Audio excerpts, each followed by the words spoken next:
in the last few years in particular, I feel that the more we can connect to our own body, to the wisdom that is within us, the more empowered we can be with everything that's actually happening in the world. And in the past, it's almost like we had that time to wait and we could go, oh, it's learning how to tune into the body, learning how to work with it is more for the special people. And then we can go and visit those people and they can help us.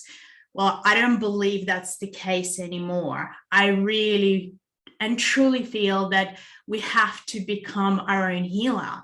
We have to learn how to empower ourselves on a daily basis. And when I think about pain and what is pain, it could be everything. And I'm definitely somebody who's very familiar with it from all different perspectives.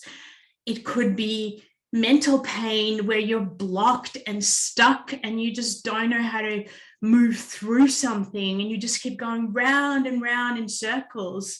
So that could be something that torments someone, and that is an incredible pain.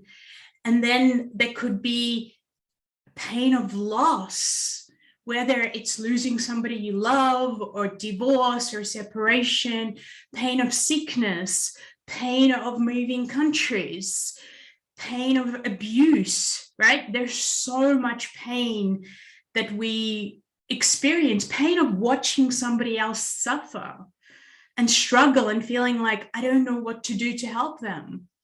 So when we're looking at pain, we're not just looking at the physical aspect of it.